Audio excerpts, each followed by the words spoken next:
जब जीवन में दुख आए, एग्जाम देने जाओ, परीक्षा देने जाओ, कोई कार्य के लिए जाओ, उन्नति के लिए आगे बढ़ रहे हो, दुकान खोल रहे हो, व्यापार कर रहे हो, व्यवसाय करो, कुछ भी करो, शंकर को साथ रखो, शिव को सम्मुख लेकर चलो। हम ये नहीं कहेंगे कि शिवलिंग को उठा कर ले जाओ, शंकर का शिवलिंग लेकर घर में दुकान में जाओ, शंकर का शिवलिंग वहां लेकर, नहीं, शिव का नाम, शिव का विश्वास, शंकर रूपी विश्वास। स्वयं रामचरितमानस में तुलसीदास जी लिखते हैं शंकर विश्वास रूपीणो। रामचरितमानस में तुलसी बाबा ने लिख दिया कि शंकर विश्वास है। तुलसी बाबा लिखते हैं शंकर विश्वास रूपीणो, शिव विश्वास है और माता पार्वती श्रद्धा है। रामचरितमानस में भी लिख रहा है। तो हम विश्वास कैसे तोड़ दें, हम भरोसा कैसे छोड़ दें?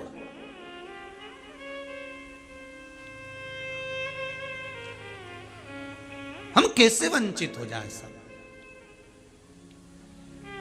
मैंने सारे सहारे छोड़ दिए, बस तेरा सहारा काफी है। सारी दुनिया के सहारे छोड़कर आप दूसरे के हाथ मत जोड़ो, अगर जोड़ना है तो शंकर के जोड़ो। लोगों से कहोगे हमारा ये काम करा दो, वो नहीं कराएंगे तो आपका दिल दुखेगा। आप शंकर से कहो कि मेरा ये काम है बाबा, बहुत दुखी हूं मैं, बहुत कष्ट है जीवन में। आप नहीं काटोगे दुख तो कौन काटेगा? शंभू उससे तो कहो, उससे विनय तो करो। जब जीवन में दुख आए, एक लोटा पानी ले लिया, बेलपत्री ले ली, पहुंच गए शिव के दरबार। ज्यादा तकलीफ आ रही है, एक मूंग का दाना ले लो, हरी मूंग तो घर में रहती होगी, एक दाना, 2 दाना, 7 दाना मूंग का ले लो, शिव जी के पास पहुंच गए। एक चावल का दाना लेकर शिव जी के पास पहुंच गए। धतूरा ले गए कभी।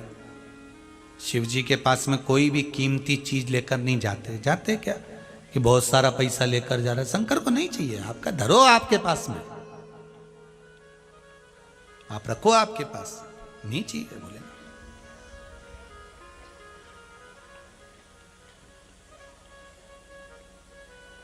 शिव को केवल विश्वास प्रिय।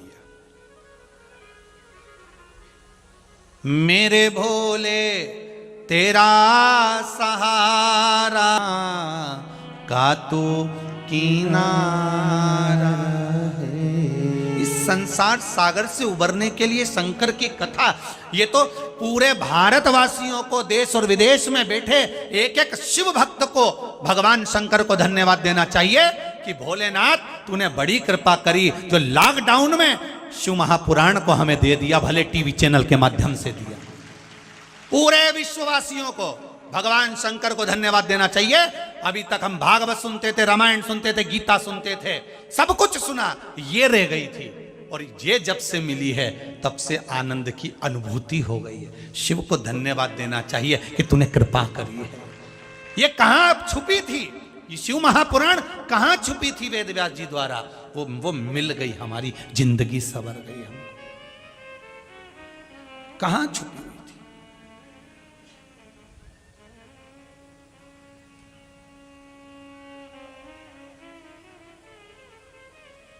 करे लोग, विरोध करने वाले विरोध भी करेंगे। आओ शिव पुराण में ऐसा, अब जो नहीं जानते, जो नहीं पहचानते शंकर को, जो शंकर को केवल पत्थर मानते हैं, वो यही करेंगे, वो विरोध ही करेंगे। पर हमें उससे कुछ नहीं करना, हमें तो उसको केवल हाथ जोड़कर निवेदन कर कर आगे बढ़ते जाना है।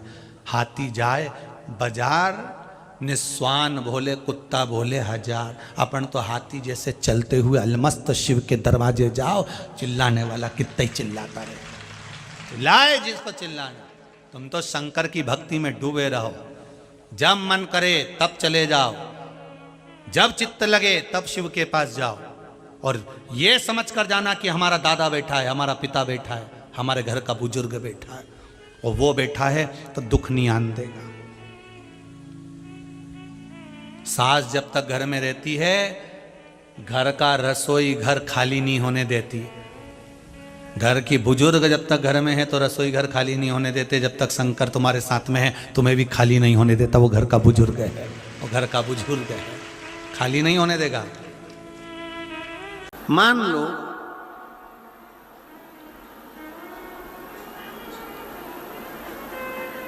अगर 8 स्थान शरीर के अष्टवक्रेश्वर महादेव का वर्णन करते समय इस बात का स्मरण रहे, 8 स्थान शरीर के ऐसे हैं जहां का तकलीफ स्वयं अष्टवक्रेश्वर महादेव का 1 लोटा जल अपने नजदीक के शिवालय में चढ़ाकर भी अगर पी लोगे तो वह 8 जगह की तकलीफ अष्टवक्रेश्वर महादेव समाप्त करते जाते हैं। 8 स्थान, पहला नेत्र, ये भुकुटी के बीच का स्थान, भुकुटी के मध्य का स्थान। मान लो ये भुकुटियां दर्द करती हैं या मध्य में दर्द होता है, उसके लिए अष्टवक्रेश्वर महादेव का जल, मतलब अपने घर के पास जो भी शिवलिंग है वहां 1 लोटा जल अष्टवक्रेश्वर के महादेव के नाम से चढ़ाकर उसका पान, भुकुटी। दूसरा कंधा, पीठ। कई लोग ऐसे हैं जो रात्रि को अच्छे से सोते हैं और सुबह उठते हैं तो उनका ये दोनों हाथ के बीच का जो भाग होता है वो दर्द करता ही है। उस समय पर अष्टवक्रेश्वर महादेव का स्मरण, अष्टवक्रेश्वर महादेव का जल, उसका पान। तीसरा, रीढ़ की हड्डी का डॉक्टर बोल दिया कि ये गुरिया खसक गया है, 1 नंबर 2 नंबर 3 नंबर का यदि कोई क्रम खसक गया है तो उस स्थान के लिए भी अष्टवक्रेश्वर। आप ऑपरेशन बाद में कराना, डॉक्टर बोल दिया है आप ऑपरेशन कराओ, मना नहीं है, पर एक बार अष्टवक्रेश्वर महादेव के नाम से दुर्वा बेलपत्र चढ़ाकर, जल चढ़ाकर, सुबह में दुर्वा का सेवन, प्रदोष काल में बेलपत्र का सेवन, और रात्रि को सोने से पहले जो जल अष्टवक्रेश्वर का चढ़ाया हुआ है उसका पान करिए। आपकी रीढ़ की हड्डी का कैसा भी क्रम होगा वो ठीक होना प्रारंभ हो जाएगा। अष्टवक्रेश्वर,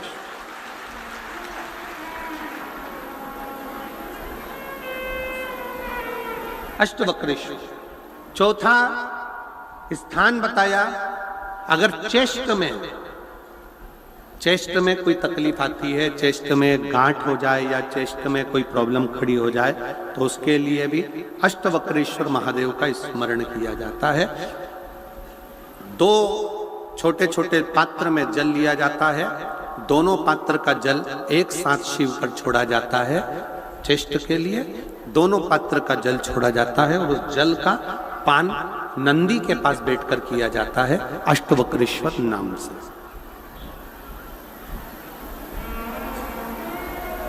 अष्टवक्रेश्वर। फिर क्रम आया, अगला जो वर्णन आया है, डॉक्टर बोले घुटना बदलना है, घुटने का गैप आ गया है, ग्रीस खत्म हो गया है, दर्द हो रहा है, उसके लिए भी अष्टवक्रेश्वर महादेव का स्मरण करें। घृत का लेपन अष्टवक्रेश्वर महादेव के नाम से शिवजी पर उस घृत को लेकर आना है। उसी घृत को रात्रि को सोने से पहले थोड़ा सा मुख में चाट कर अष्टवक्रेश्वर महादेव के नाम से फिर अष्टवक्रेश्वर। फिर अगला भाग आया अष्टवक्रेश्वर के अंतर्गत, यदि इस गले से जुड़ा हुआ कोई रोग उत्पन्न होता है तो भी अष्टवक्रेश्वर का ही स्मरण किया जाए, जल का पान अष्टवक्रेश्वर।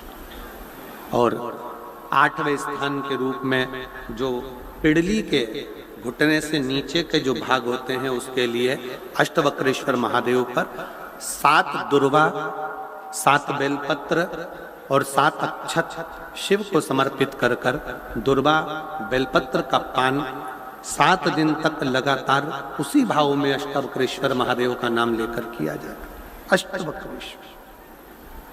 कभी अगर मौका लगे, शिव की करुणा हो जाए, शंकर की दया हो जाए, आप लोग कभी बद्री विशाल जाएं दर्शन करने के लिए, ऋषिकेश हरिद्वार तक जाएं, तो श्रीनगर गढ़वाल से सुंदर कोहला गांव से 10 किलोमीटर की दूरी पर 8 किलोमीटर दूर तक गाड़ी जाती है, 2 किलोमीटर दूर तक पैदल चलकर आप जहां पर बैठकर स्वयं अष्टावक्र जी ने भगवान शंकर के शिवलिंग की स्थापना कर आराधना करी, ऐसे पवित्र स्थान का दर्शन कर अपने जीवन को धन्य बना सकते हो।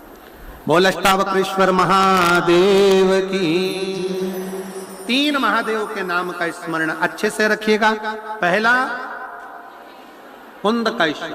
बड़े से बड़ा रोग हो जाए, दवाइयां डॉक्टर जो दे उसको खाओ, पर साथ में कुंद के ईश्वर महादेव का नाम लीजिए, जांच भी कराइए, दवाई भी कराइए। दूसरे नंबर का श्रंभेश्वर महादेव। श्रंभेश्वर महादेव भगवान नरसिंह को जब क्रोध आया था, भगवान विष्णु ने नरसिंह अवतार लिया था, और नरसिंह भगवान को जब क्रोध आया था, शिव जी ने सरम्भ पक्षी का रूप धरकर नरसिंह भगवान को अपने पंजे में उठाकर अलकनंदा नदी में ले जाकर डाला था। इसलिए आज भी जब हम बद्रीनाथ जाते हैं, राइट में पुल पे से जाते समय जो ताप्ती कुंड है जिसमें से पानी गर्म निकलता है, उसके ठीक नीचे एक शिला का दर्शन करते हैं। वो शिला नरसिंह शिला कहलाती है और श्रंभेश्वर महादेव का स्मरण किया जाता है। श्रंभेश्वर महादेव क्रोध की संयमितता रखता है, चिड़चिड़ेपन को समाप्त करता है श्रंभेश्वर महादेव। और तीसरे नंबर पर है, जम के बोलो, अष्टवक्रेश्वर महादेव। अष्टवक्रेश्वर शिव जी के इन 3 स्वरूपों का वर्णन बड़ा सुंदर भाव से किया। मन और मकान, इन दोनों की सफाई, इन दोनों को साफ करना बहुत जरूरी है।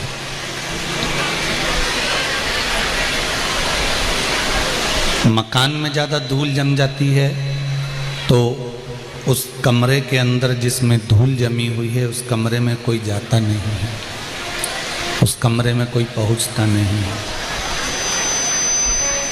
और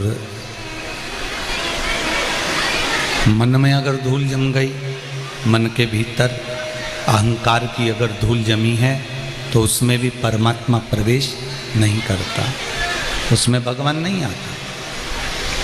अच्छा, एक बात का विचार करिए, अपने हृदय पर एक बात का स्मरण करिएगा कि घर की धूल को, घर में जो धूल है उसको तो आप एक कपड़ा ले लेते हो, उस कपड़े से झटक देते हो, उस कपड़े से झड़ा देते हो, उस कपड़े से साफ कर देते हो,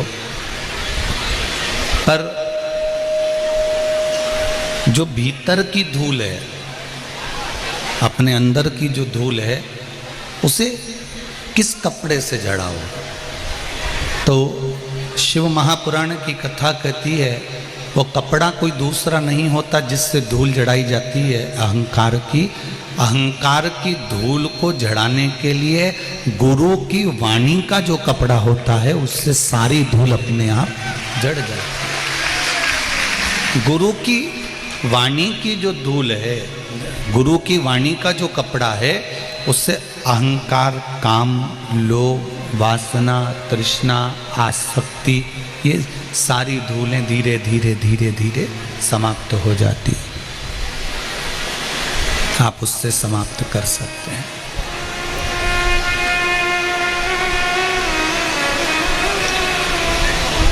थोड़ा मकान में लगी हुई धूल को झटकना जरूरी है, उसी तरह भीतर उठने वाले अहंकार को, अभिमान को, अहम को शिव महापुराण के माध्यम से झटकना जरूरी है। किसी गुरु की शरणागति,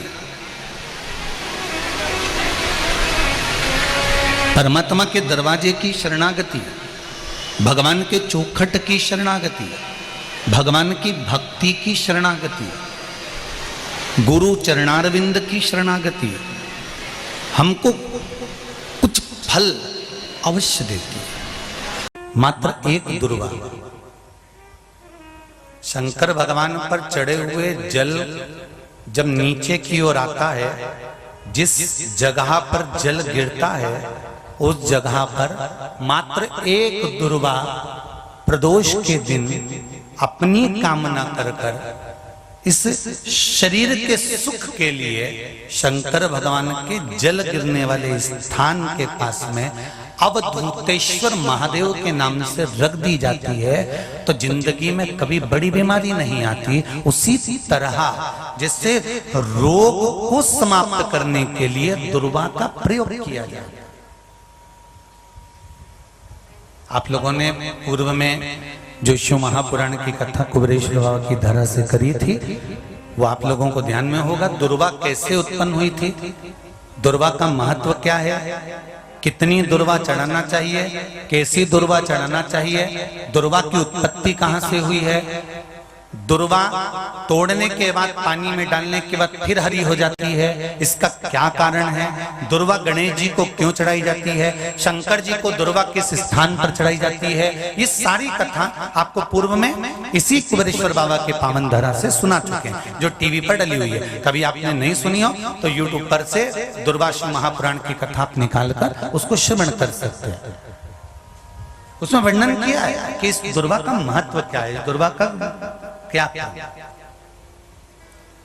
मात्र एक दुर्वा प्रदोष के दिन शिवलिंग पर चढ़े हुए जल जहां से नीचे की ओर गिरता है, उस जगह पर मात्र अपने शरीर की कामना करते हुए भगवान से रोग मुक्ति के लिए एक दुर्वा अगर समर्पित कर दी जाए तो कोई बड़ी बीमारी जिंदगी में आ ही नहीं सकती, ग्रहण ही नहीं पा, मतलब ग्रसित नहीं कर सकती।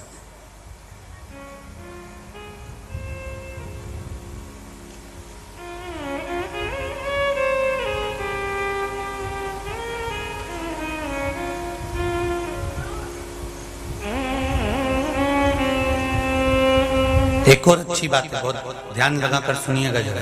जितने आस्था चैनल पर सुन रहे हो, यूट्यूब पर सुन रहे हो, फेसबुक पर सुन रहे हो या इस पंडाल में श्रवण कर रहे हो, बहुत सावधानी से ध्यान दीजिएगा। कभी श्रावण महीने में अगर आप शंकर जी के मंदिर में जाएं और शिव मंदिर किसी वृक्ष के नीचे हो, बट वृक्ष के नीचे हो, चाहे पीपल के वृक्ष के नीचे हो, चाहे वो आंवले के वृक्ष के नीचे हो, चाहे वो बेलपत्री के वृक्ष के नीचे हो, चाहे वो शमी के वृक्ष के नीचे हो, चाहे जिस वृक्ष, कोई भी वृक्ष के नीचे अगर कोई शिवालय है, शंकर जी का कोई मंदिर या शंकर जी का कोई शिवलिंग रखा हुआ महाराज, तो एक दुर्वा किसी भी श्रावण महीने में तुम जब भी किसी शिवालय में जाएं, जिस वृक्ष के नीचे शिवलिंग हो, उस शिवलिंग पर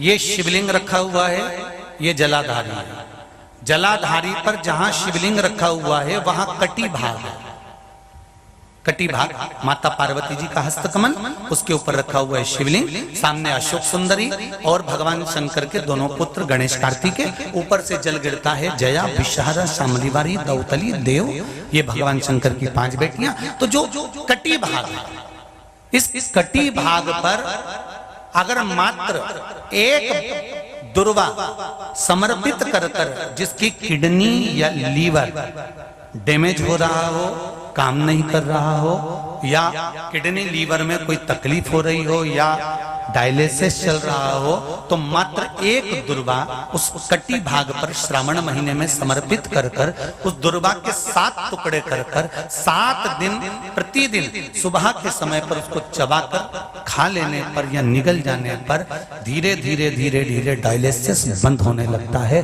और किडनी लीवर अपना काम करना प्रारंभ कर देते हैं। दुर्वा कोई साधारण नहीं है। विष्णु पुराण में, पद्म पुराण में, अग्नि पुराण में, नर्मदा पुराण में, शिव महापुराण के अंतर्गत दुर्वा की महत्वता है। कभी आप लोगों को कथा को उठाकर देखिएगा, गणेश पुराण को उठाकर देखिएगा तो उसमें वर्णन मिलेगा कि दुर्वा कहां से उत्पन्न हुई। जब अमृत का कलश उत्पन्न आया, अमृत के कलश की कुछ बूंदे जब भूमि पर गिरी, उस भूमि पर गिरने पर कुछ सांप बिच्छुओं ने ग्रहण कर ली। दुर्वा का थोड़ा सा भाग, अमृत का कलश का भाग गिरने से वो दुर्वा में घास के रूप में तब्दील हो गई, बदल गई, और घास के रूप में बदलने पर उस दुर्वा का ऐसा क्रम होता है कि दुर्वा को अगर तोड़कर रख लिया जाए और तोड़कर रखने के बाद दुर्वा कितनी भी सूख जाए, सूखने के बाद उस दुर्वा को ले जाकर आप वापिस पानी में डाल दो या जमीन में वापिस लगा दीजिए और उसके बाद पानी डाल दीजिए, फिर वापिस वो दुर्वा उत्पन्न होने लगती है। आजकल तो नई नई दुर्वा आने लगी महाराज कि कहीं से उखाड़ कर लाते हैं, कहीं लाके लगा देते हैं तो भी दुर्वा उत्पन्न हो जाती है। बड़ी बड़ी सिटियों में कहां दुर्वा उत्पन्न, तो लोग लोग कहीं से बाजार से खरीद के लाते हैं और उसको लाकर लगा देते हैं। दुर्वा का क्रम है वो अमृत तत्व की तरह होती है, इसलिए संसार के कई रोग